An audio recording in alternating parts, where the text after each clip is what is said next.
one of the major reasons why people are unsuccessful is they're unclear, they're fuzzy about what Yeah, what they need to do to get it. As soon as you stop making excuses, as soon as you stop blaming someone else for something in your life, all your negativity stops. People will say the words, I like myself, I like myself, I like myself, are so simple, but in every language, those words are life transforming. The most important part of your life is your self-concept. Your self-concept is how you think about yourself. When was your first speech? Do you remember what year your very first presentation was? Probably 1981, October of 1981. October 1981. Okay. And how big was the audience? Do you remember? Seven. Seven people.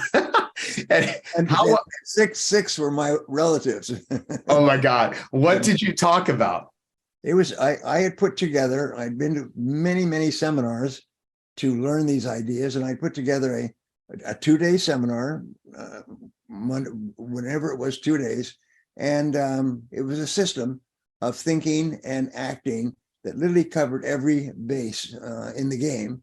And you came around the whole circle, and it ended up with you thinking and feeling differently about yourself and treating other people differently. My discovery, and I wish it was my own discovery, but it came from all my research, is that the most important part of your life is your self-concept. Your self-concept is how you think about yourself. And the most important part, the core of your self-concept, is your self-esteem. And that's how much you like yourself, how much you respect yourself, Right. how much you consider yourself to be a valuable and worthwhile person. And so the wonderful thing about self-esteem is that everything that you do causes your self-esteem to go up or down. Nothing is neutral. It always has an effect. And so, and everything that you do that improves the life or work of others raises your own self-esteem. It Right. raises theirs, but it raises your own self-esteem. So the more you look for ways to help people improve the quality of their life and their thinking, the better you feel, the happier you are, the more positive you are, the more outward focused on your customers and clients you are. It's a marvelous thing. And of course, you heard me teach this all over the world. People will say the words, I like myself, I like myself, I like myself, are so simple, but in every language, those words are life transforming. If you want to have a happy family, raise your children so that they like themselves and they feel valuable and important. And, Right. And how do you help people to like themselves? Is you appreciate them and respect them and teach them the ideas that you teach here. And the wonderful thing about this, what's in it for them? The reason I like this is that when you practice this, it rebounds on you, it reverberates on you, and you like yourself more. So it's a positive upward cycle, like a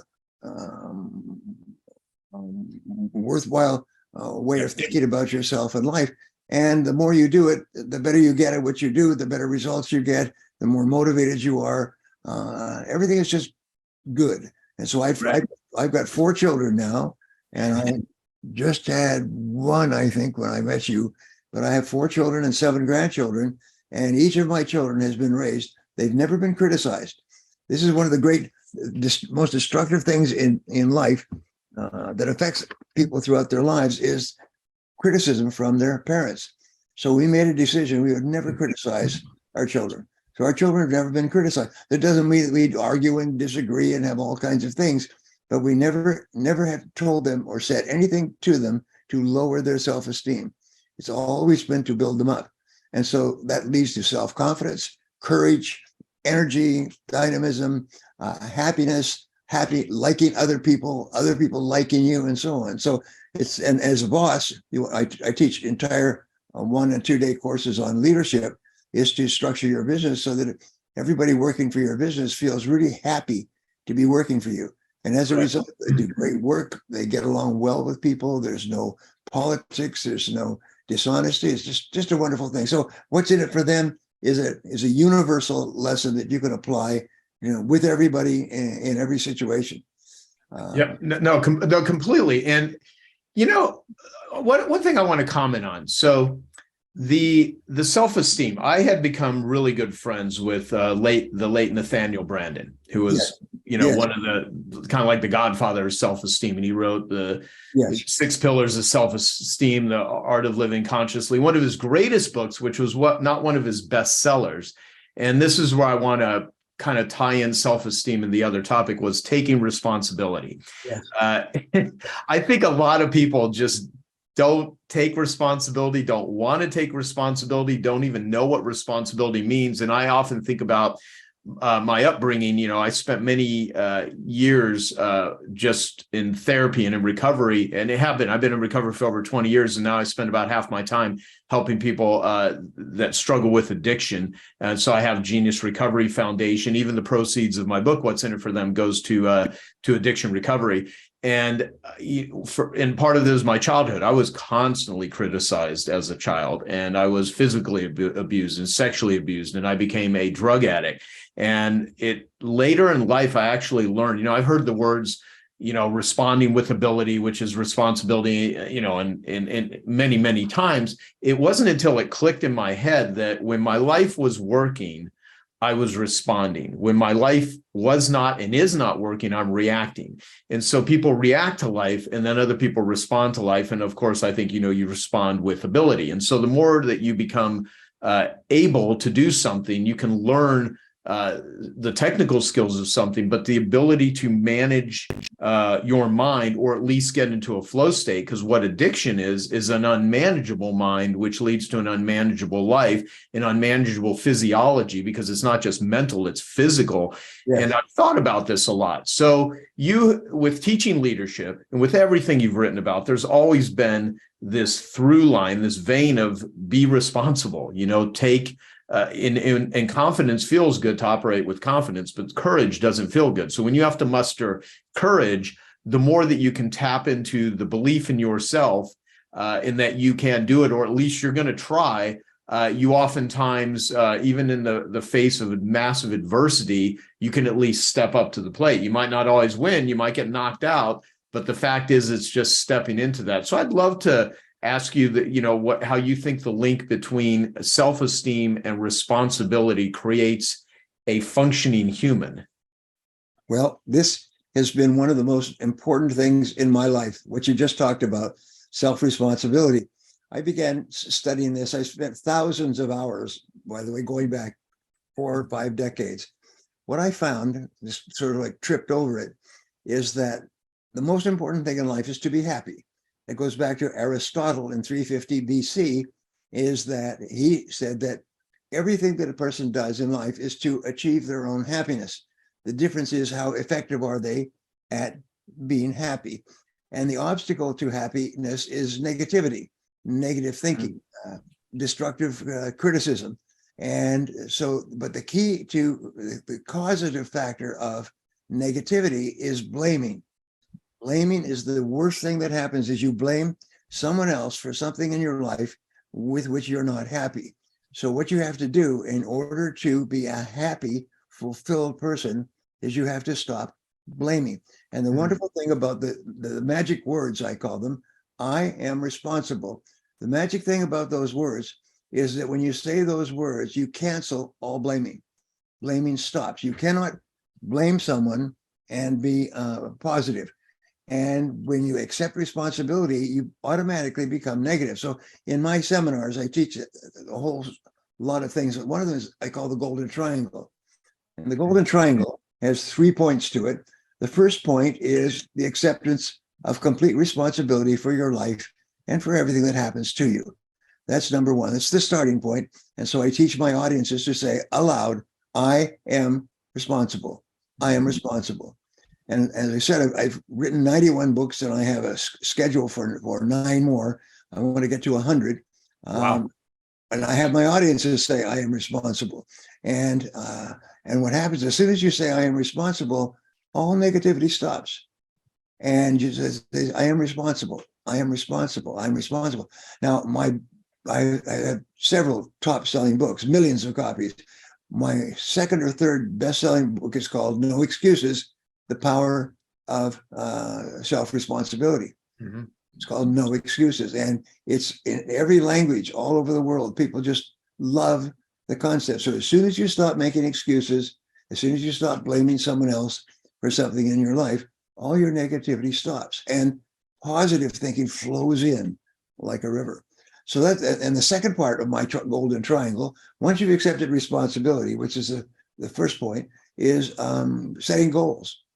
The very act of setting your goals and writing them down in a form that I teach in several different ways.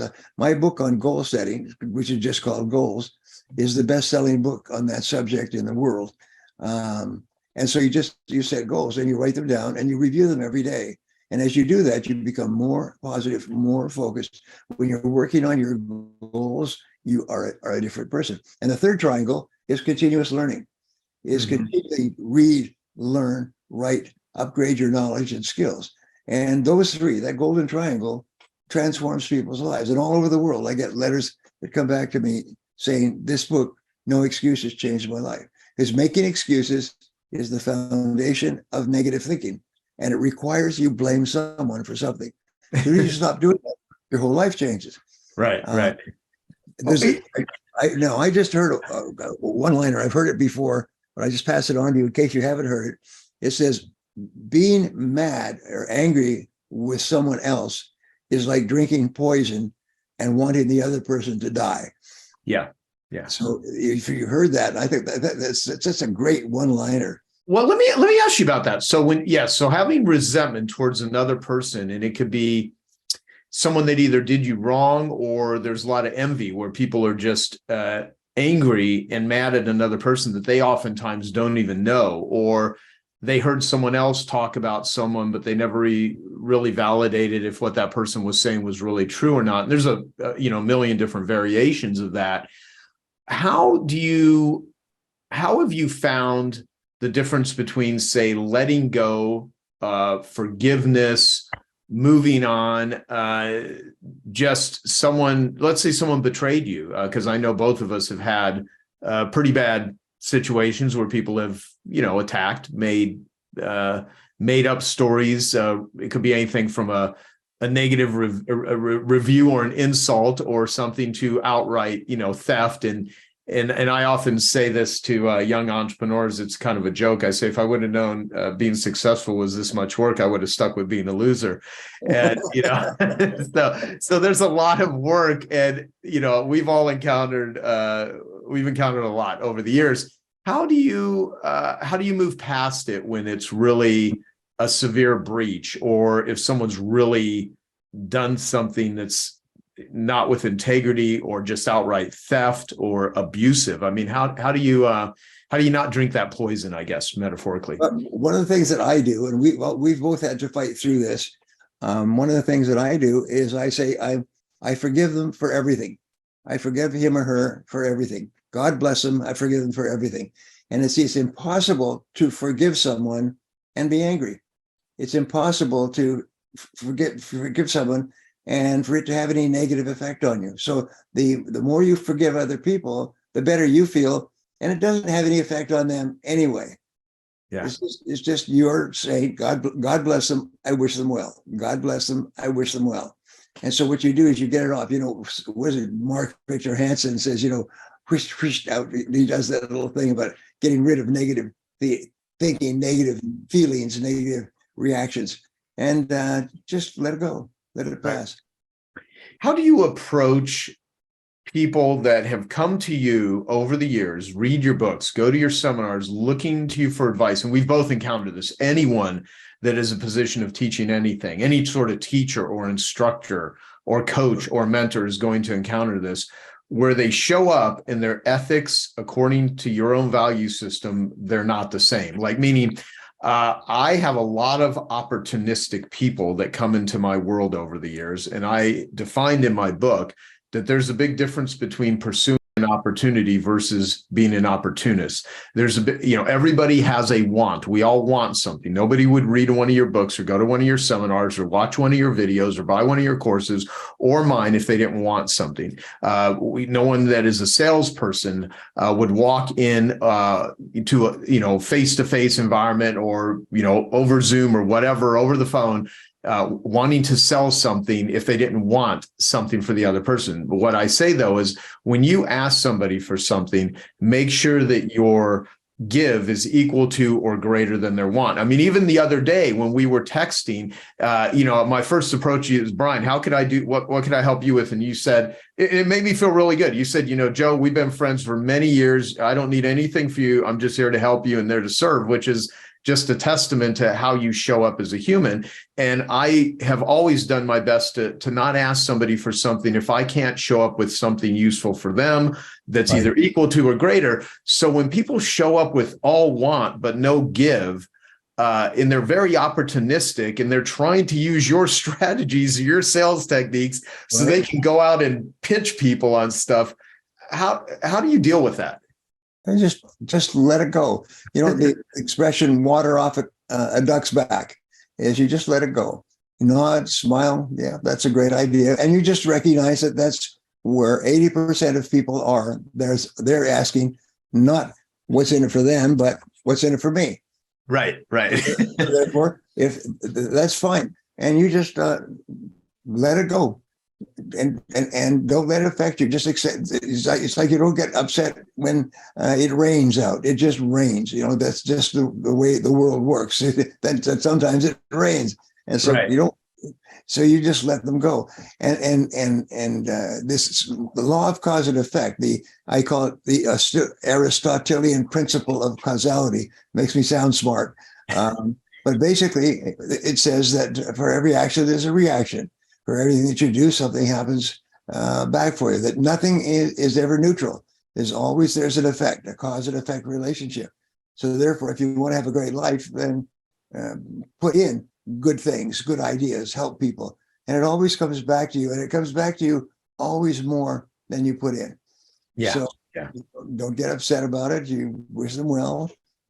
How do you actually when do you determine if the juice is worth the squeeze? So if you see someone and you know that it may require a lot of work or there's a lot of resistance with them, when do you take the time to say, what, here's how I'm going to help the person versus, we're just not on the same page. I wish you the best. Get the hell out of my life. I mean, I know you probably wouldn't say that to someone directly. I have no idea. I'm not sure. But how do you discern who gets your personal time? Like the great thing about writing books and doing videos is you can say, what, go and read my whole book and then come back and talk with me and tell me if you learned anything. So I do that oftentimes when I'm coming across people that, you just know they haven't done any research on you, they haven't really gone deep with anything. But when you are dealing with someone to determine if you're going to give them your personal time, because you've influenced millions of people through your words that you've written, that you've spoken, that you have recorded. And there are a lot of people that would love to get a piece of your time and to have Brian personally mentor them. How do you determine who's worth it and when you need to walk away? Well, and again, you've taught this as have others, is you trust your intuition. Mm-hmm. Just trust your intuition. Your intuition will tell you what to do more of or less of, what to pursue and what not to pursue. And just don't get wrapped up in it. Don't get your knickers in a knot, as they say. The great majority of people are asking, what's in it for me?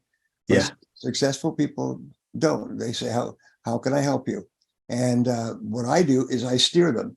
And I make it I call it ping pong, the ping pong way of life. You hit the ball over, I hit it back. You hit the ball over, I hit it back. If you stop hitting the ball over, the game stops. Yeah. It's pretty simple. And so people come in to me and say, I need some advice or some guidance. And I used to think that this was a wonderful tribute to my knowledge and wisdom. And now what I do is I say, read this book. Sometimes I give them a book. Sometimes I just give them the title. I say, if you really want to be excellent in selling or starting a business or raising money or anything, read this book and then call me and come back and let's talk about it. And 90% of people you'll never see or hear from again. Exactly. No, you're right. You give them a hurdle that they have to jump over. And if they don't, so when you read the book, come back. And sometimes I'll give them the book. And I learned this way back at the beginning of my career. Give them the book and then they have to hit the ball back over.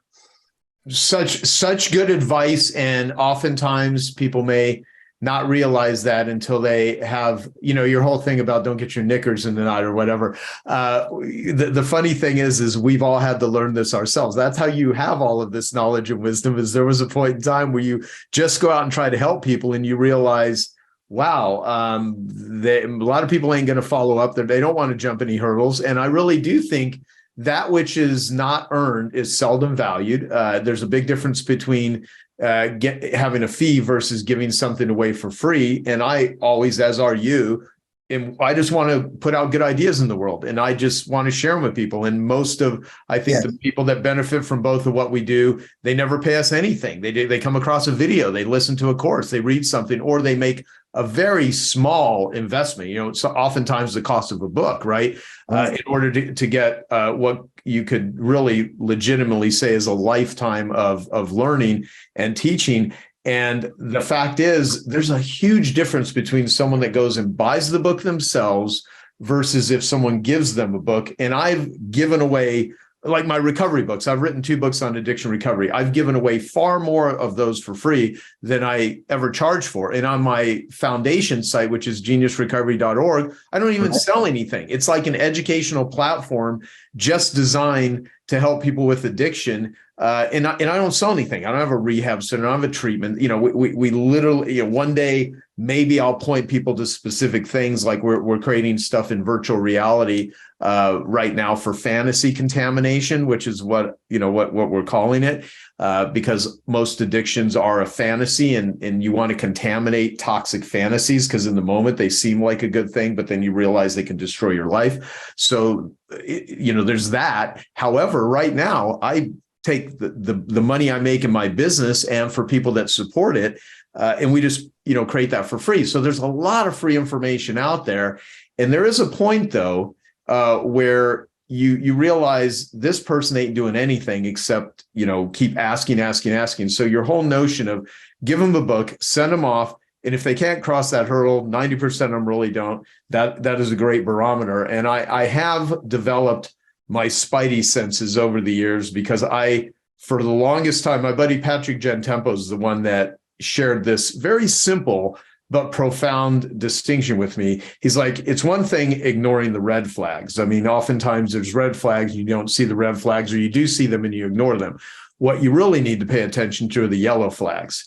And the yellow flags are often, they're there and they're not quite so severe. So you kind of let people go. You got to, and I'll tell you, I mean, I'm way more in tune with my intuition today than I ever was in the past, because I had to get, I had to get beat up a few times in order for me to realize there were signs. I just didn't notice them. I just didn't pay attention to them. And I let someone's charm, or I let their narcissism sort of fool me into thinking they were really an authentic person, but they really weren't. And so that's what I've learned now. And I think giving education to people, not only are writing books a great way to share ideas, if you do have good ideas and you really do want to help people, it's a great filtering mechanism.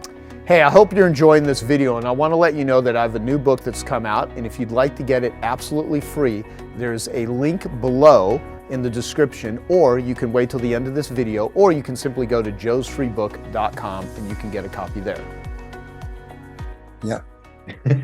So, all right. So with our time that we have, because as you know, I have to do a trading session at the top of the hour, and I wanted, and if you're open to it, I'd love to do a part 2 with you at some point. But we got a few more minutes, and one of the things I wanted to ask you, 2 things. One, 91 books, thousands of hours. I imagine it's thousands of hours of training that is recorded, documented, packaged, and available to the world that you've put into to courses. I've consumed hundreds of hours of your content in terms of audio, so I know you have so much of it. If you had to say, I call them dominoes, at the end of what's in it for them, every chapter ends with the first domino, and you have been a first domino for countless people, where they read one of your books, changed the trajectory of their life. They heard you say a concept or teach them something, be it the psychology achievement. I can't tell you how many people have told me over the years that's their all-time favorite audio program. out of all the things you taught, what do you think are the most important dominoes? Maybe you could just pick two or three. That's the first thing I want to ask you. And then I was going to ask you about what do you not talk about or haven't shared yet that are going to be in those these upcoming 9 books. So I'd like to get the Brian Tracy dominoes that you think are the most important ones, and maybe some future ones that you haven't yet shared with the world. Well, I think of my books in terms of a single word. The book Psychology of Achievement is really the best that I've ever done. And according to my fans and friends, they say it's the best they've ever read, all over the world in 50 languages. And I get emails every day. You changed my life. You changed my life. You changed my life. And I started off as a poor guy. I came from a working family. I failed out of high school. So I didn't start off with any blessings or anything else. I didn't have a great childhood. And so I consider it to be really a reward. It's a wonderful thing to have a positive effect on people's lives. And so I'm trying to think of what are the ideas, and one word that I'm going to be focusing on, which is really closely related to your book, and it's contribution. I'm going to write a book, and it's going to be on contribution, and it's going to be on the effects that if you want to be successful, look for ways to contribute to others. Don't worry about what's in it for me. Just contribute to others, help other people, and do it first. You don't have to expect or negotiate a return. So that's a word, and responsibility is another word that can be a whole book. You could talk about all the different things and different ways that you can accept responsibility and practice it so that it helps other people. And so people say, well, I want to be successful. Everybody wants to be rich and successful. Then what you do is you constantly look for ways to contribute to other people, and with regard to negativity and negative thinking, accept responsibility. Say, I am responsible. I'm responsible for my life. Everything that happens to me or doesn't happen to me is up to me. And nobody's going to do it for me because I am responsible. And so I think of a single concept, almost like a hard nut, and then all the different ways that you can apply it in your life, which makes it so simple and so easy to apply, and there's no cost to it, and you don't ask for any money. And where do I get these from? The same as you, is people have told you that when they heard this from you or read it from you, that it changed their life, it changed their thinking. They always thought accidentally that they should be doing it this way, and then they learned that no, that's not efficacious. It doesn't help them. And so they follow your advice and they do something different. Earl Nightingale, one of my favorite concepts from Earl's Lead the Field, was the whole idea of service. And he talks about service comes from the Greek, the Italian servus, which is from serving, from service. So therefore, what you do is you constantly look for ways to serve other people and serve them better and serve them faster and serve them earlier and serve them sooner, and keep asking them, what do they need from me more than anything else? And that's that's summarized in the title of this book. And you know, just by looking at the title, that this is going to be a good ride, as they say in the West. It's going to give them ideas that they can use to really improve their lives. And go ahead. Sorry. Yeah, constantly look for ways to give, look for ways to put in. What can I do for it? I remember when I was young and struggling and coming up, and I was working for I call him the big boss. When he died, unfortunately, he was worth $750 million. And he started off a small family. He became a doctor, then he became a surgeon. And he worked his way up, and he found he had a flair for business. And so he was well paid as a doctor. And then he continued to invested his income in other things. And he became the fourth richest man in Canada. And he was a doctor. I called him the doc. People called him the doc. And he was a great man. He was just a great man, very quiet, very humble, just a good man. And so I think Well, what a wonderful reputation for a person to have. As there's never a person in his life who said anything but good things about him. And I still to this day, so in the back of your mind, you think, what would the doc do? What would the doc say? I remember one thing he said to me several times, because he would use me sort of like a falcon, would toss the bird out to go after the game. He would give me a project. People would bring him projects starting with hundreds of thousands and going up to many, many millions of dollars. And he would say, Brian, check this out for me and see if it's something that we want to get involved with. And one of the things he told me, which I keep reminding myself of, is that it's easy to get into something. It's much harder to get out. Yeah, so true. Time to do your thinking is before you get committed too deeply. And I teach that to other people. But the other thing I do is I practice this with my children. My children, of course, my staff. Here's an interesting thing. People always say to me when they come to my office, the first thing they notice is laughter. When my company reached its peak, we had about 35 people, and then of course we had COVID and a whole bunch of other things, and we cut back. And but people came to our office and they would hear laughter. People laugh together. If we would hire somebody, we'd only hire somebody that we liked, and we'd only hire people that everybody else liked. And if they didn't laugh, if they didn't contribute to a really positive environment, then we just let them go. Not angry, no anything else, but just a happy environment. And we're one of the most productive and most profitable businesses of our kind. I developed millions and millions of dollars worth of real estate, not only my own, but the real estate of my clients and my bosses. And so I worked with a lot of people, and they're all happy. That was a good thing. And they look back at those times as one of the best jobs they ever had. And they said that to me, one of the best jobs I ever had was working for you, because everybody's happy. And that's a good thing to aim at.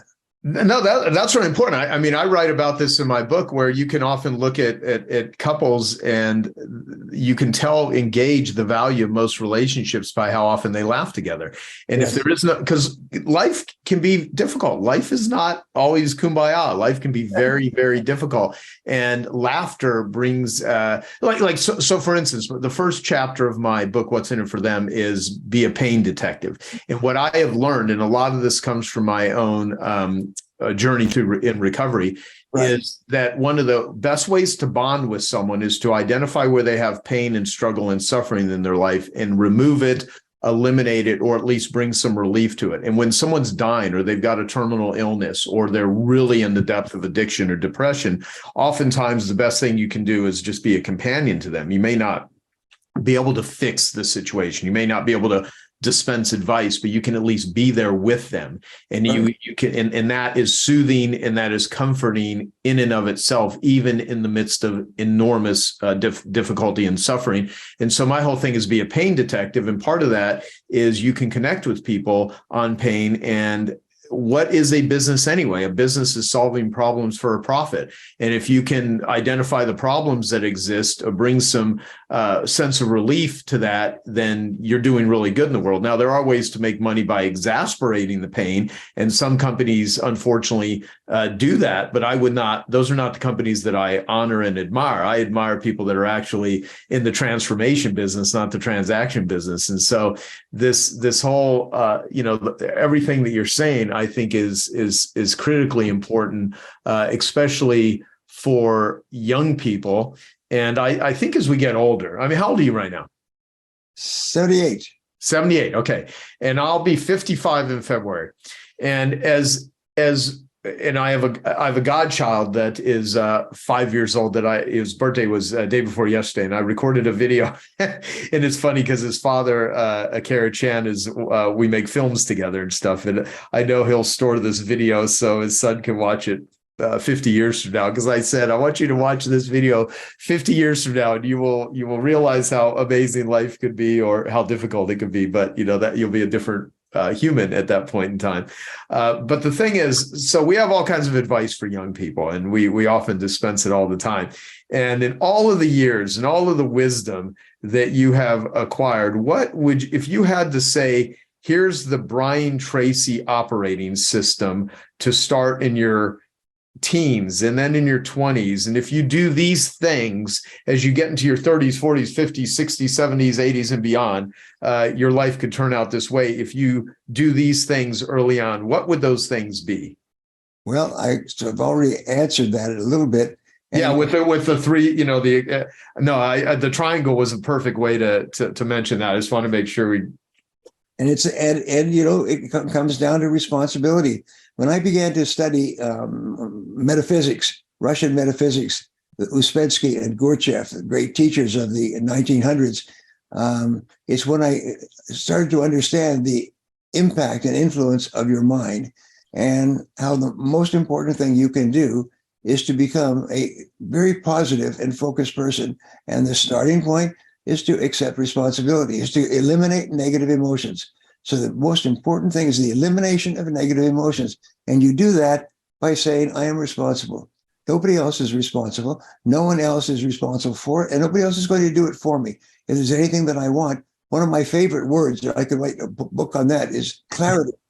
It's just becoming very, very clear about who you are, and then clear about what you want and how you're going to get there. Yes. One of the major reasons why people are unsuccessful is they're unclear. They're fuzzy about what they need to do to get it. And so if you just take people and walk them through it, there's a very good book written many years ago. There's a psychiatrist in New York who had, and he was a Jewish psychiatrist, and the Jewish people will always tell you that within Judaism, there's an enormous amount of negativity and guilt. And so he was brought with a lot of negativity and guilt. And he went to psychiatrists and psychologists, and he read and he studied and he did everything possible, and he was still miserable. And then he stumbled across a principle, and I'm going to try to reach into my memory for it. And he formed an organization north of Phoenix in what is the area? Glendale? Pardon? North of Phoenix, something in Glendale, Scottsdale. It's in the mountains, and it's a resort area. Oh, Sedona. Sedona, yes. Yes. He calls it the Sedona method, and the Sedona method, yes. And his name escapes me right now, but what he did was he talked about having negative things and holding on to them. You'll know this as soon as it clicks. You'll be negative and angry and frustrated and so on. And you blame it on someone else and blame it on someone else. And so at the beginning, Jack Canfield told me this when he went there to this 2 or 3 day resort. And what everybody did was to think about the thing in their life that makes them the unhappiest, make them angriest, and so on. So he says, now imagine that this is a pen like this. And he says, you hold it in your hand, all right? Now, what would happen if you held this pencil in your hand for a few minutes to your hand? Well, your hand would start to tighten up. But if you held it for an hour, right, and then 5 hours, and you kept holding, and you held it tighter and tighter, what would happen to your hand? Well, your hand would start to get tighter, and the muscles would tighten up, and the joints would tighten up, and everything else. So how do you get rid of this negative thing in your life that's causing you all this aggravation? And he said, the answer is very simple. He said, everybody, let's reach out their hands with their the pen or the pen below them. And then what do? You just let it go. He says, so how do you get rid of the negative things in your life? He said, just let it go. And it's called the Sedona method. That's what that was Hale Dwoskin is what I pulled up, right? Hale Dwoskin. He wrote the book, The Sedona Method. Is that him? It could be. God, I remember that from years ago too. I'm glad. No, but there's a famous philosopher, I can't remember his name, that says the last thing that a human being ever lets go of is their suffering. Yes, I've heard that too. That's right. But the thing is, the key to your success is to realize that this success only exists because you're holding on to it. Let it go. And that's why I read a wonderful Christian piece of writing, and it said that if Jesus only taught one principle that would rate him as the greatest spiritual teacher of all time, it would be forgiveness. Just to let it go, just to forgive everybody and everything for anything. Just let it go. And when you let it go, because what happens is your mind is clear, your body is clear, the stress on your fingers and hands and everything just disappears. Wow. And so this is important, and it's under your control because only you are holding on to it. And so people are thinking, well, all that has to happen is somebody else has to do or not do something, and then I'll be okay. No, all you have to do is just let it go. Let it go. Why am I upset or unhappy? Whatever it is, just let it go. And get on with the rest of your life. So that's why forgiveness, if you look at Christian teachings or spiritual teachings throughout the ages, forgiveness runs through them all. Because you can't make any progress at all if you're still mad or if you're still holding it back.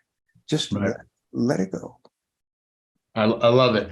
Well, so here's what I'd like to do.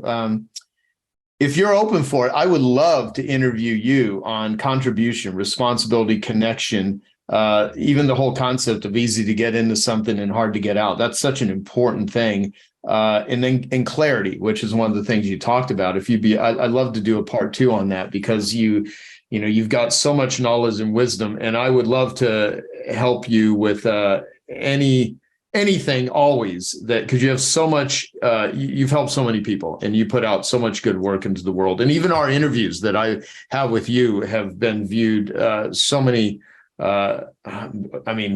in the hundreds of thousands of times, the interviews I have with you that I've put on YouTube. So I know this one will be watched and listened to by many, many people. So in the spirit of what's in it for them, what did I not ask you that I should have, or any final last words? And then I would love to do a part 2 with you. Well, what is it that everybody wants in life? And they want to be financially well off. They want to be financially free, financially independent.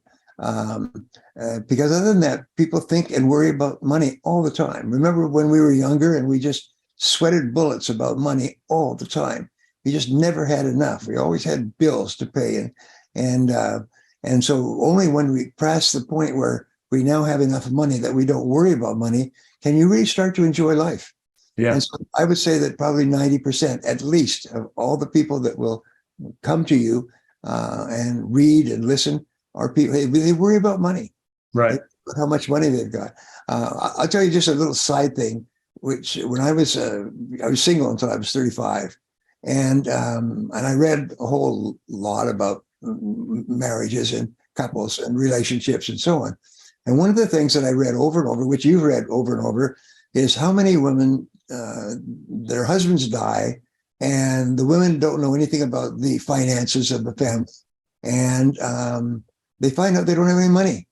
And, they have to withdraw and live in a small rented place. They have to live with their family, their growing children, and so on and so forth. So one of the things I decided before I ever got married is that, by gum, one of my goals was to be sure that if ever anything happened to me, my wife would be financially independent for the rest of her life. She'd never have to worry about money. That's one of my major goals. And I wrote it down and I made a plan and I achieved it. And it took many years. I made sure my kids never wanted for anything, and that my wife would be financially independent. And that's one of the things that makes me really happy. What makes you happy is I know that I have taken care of the most important person in my life. And my wife is the most important person in my life. And I made it very clear to her and to my children that this was a big focus in my life. I never worried about myself. You and I have had so many difficulties and challenges that nothing can really stop us. I mean, I'm 78 years old. And if I lost all the money I have in the world, I'd go out and get another job. I'd figure it out. But I just wanted to be sure that my wife would be okay, and she is. And that makes so that alone, I would say that. So we'll put a button on that, because that is great advice, is to figure out the most important person in your life, married or husband, wife, friend, mother, brother, sister, whoever, that you actually take care, because what's in it for them is take care of the people that are most important for you. Like, the purpose of my book is to be a roadmap for how to take the givers of the world and have them be better protected, better held for better boundary givers. In the world right now, with all of the craziness that has happened pre and post pandemic, and all of the leadership in the world right now that isn't really leadership. There's so much of it that is just misleading. The world needs givers right now. The world needs people that are responsible. The world needs people that show up with not only asking the question what's in it for them, but demonstrating it. And so you're an amazing human, Brian. You're a dear friend. I love you. I love what you've done in the world, and I love how you will be one of these people hundreds of years from now. People will be reading Brian Tracy's work, listening to Brian Tracy, watching Brian Tracy, and you will continue. You've really etched a permanent place in just helping humanity. And I hate the fact that I have to jump on another call right now. It's not you. It's me. I have to hop on another session to be the responsible person that I am. But I look forward to speaking with you again, and I just greatly appreciate you taking the time to share the enormous knowledge you have. Well, thank you. I'll let you go. You and I, the door is always open both ways for you and I. Always will be, from the first time we met many years ago. And it's a long time, 30, 40 years. One thing that I would recommend is that you recommend my book, No Excuses. Because if you believe, as I do, that accepting responsibility is the most important thing that you can do, and it lets go of everything, by all means, read the book. I think you'll love it. But your time and your life is extraordinarily valuable. And if you can save time by giving people your best ideas in a book form and let them read it and let them take notes, rather than you spending the hours of your life trying to help them, always play the table tennis. You hit it over, they hit it back. You hit it over. But No Excuses is the book that you would like to read. It's a book that you would like to give to people. It's a book that you'd like to have when you were young, because it takes people years and years and years to figure out that the key to success is say, I am responsible. I am responsible. And that is your ability to respond effectively to the ups and downs of life. Anyway, that's just something to think about it. And yeah, no, I love, and what I'll do, I'll put together a follow-up at the end of this too with recommendations. Brian Tracy International. Is the website briantracy.com? Yes. Yeah. And then I'll do a follow-up. And then so I got another session in 1 minute, but you are awesome, my friend. So thank you so much. And everyone that watches, please comment. Love to hear what you thought about this, and share this with someone that you think needs to hear it. And so thank you, Brian. I appreciate it. Thank you, Joe. Be well. Thank you. You too. Bye-bye. Okay, I hope you found that video awesome and useful. So if you want to get a free copy of my book, I want you to click here. And if you want to watch some more videos that'll be useful and awesome, click here. Go ahead. You're over here. Do it now. Come on. Thank you. Watch them.